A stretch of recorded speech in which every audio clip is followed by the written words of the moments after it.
Shanks, former world champion in this event. She finished second last year in Apeldoorn at the World Championships, and you can see the rainbow bands on her sleeves. Wendy Hoevenagel in the back straight. She's struggled a little bit to establish herself in the women's team pursuit these days. Yeah, it's a shame. She was such a great stalwart, almost a pillar of it, but well, the numbers tell everything, and that's what this game's all about as well.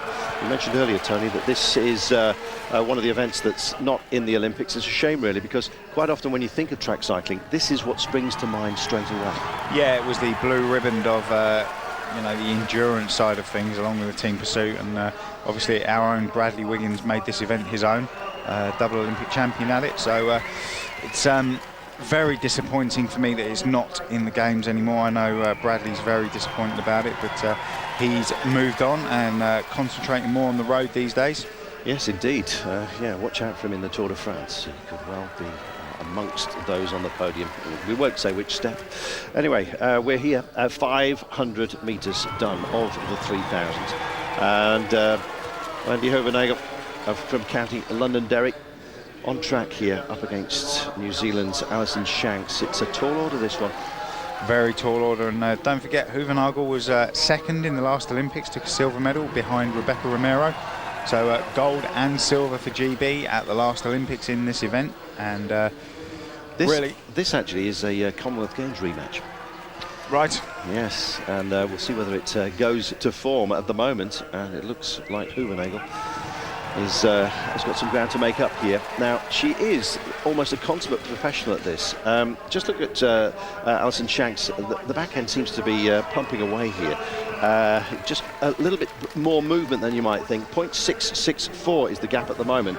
Now, this is doable for Hoevenagel, but she's going to have to turn it on a little bit more right now. Yeah, for me, she's a rider that rides a very consistent pursuit and doesn't lift the pace towards the end, where you find some of the Australians and Kiwis, New Zealand riders are capable of doing that. Well, just on the drift at the halfway mark here. We've been through 1,500 metres, and Shanks is maintaining the speed here. I wonder if she's going to do an good enough here and just hold off, I should say, a charging Hoevenagel here, and we'll see. 1.129. It doesn't look like this is going to happen for Britain, I'm afraid. The Antipodeans on their feet. Yeah, they're all one family when it suits them. And, well, a lot of New Zealanders have made the trip over here to cheer on their countrymen and countrywomen in this event, and 1.390 with a K to go.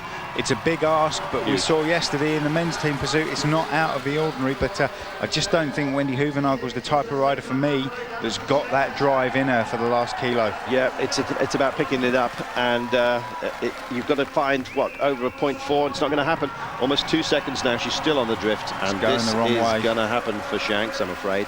If you're a British cycling fan, for those of you watching on Eurosport Asia Pacific, of course, Alison Shanks is going to take this one.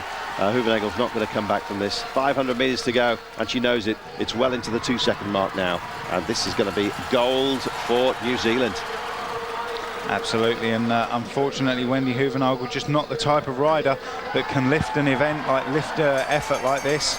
And Alison Shanks now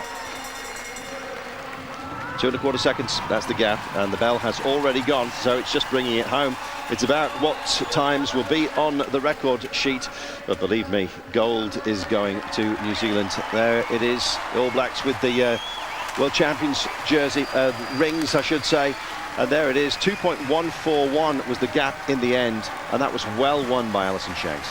Absolutely, and she's won it before, she's won it again, so the time not fantastically fast. The world record at this event is a 3:22.269, but that was set at altitude in Aguas Calientes in Mexico, which is a very fast track, very difficult to ride because it's quite high. And been there a few times for World Cups, and a nice big 400-metre outdoor track. But Alison Shanks of New Zealand is the women's individual world pursuit champion again. There she is. Takes the flag, and the sheer joy of it. I love to see this. It means so much, and terrific that we have these world championships so regularly. It gives them a chance to shine, and indeed they have brightly here. New Zealand, Alison Shanks is a world champion once more. Fantastic to see. Big support from this sellout crowd in the Hisense Arena. It was a dominant performance, wasn't it? She was straight out there. I don't think she was ever headed. No, she was up from the word go. See here, good start, getting out the start gate nice and controlled. Driving the power down and then settling down into her rhythm and just driving and driving and driving. It was only the last lap really when Wendy Hoevenagel took any time out of her. Just starting to snake a bit with the effort of the final drive for home, but take nothing away from her. Alison Shanks, fabulous performance. Joy unbridled. We'll take a break and we'll be back with more here at the Hisense Arena at the World Championships in Melbourne. Stay with us.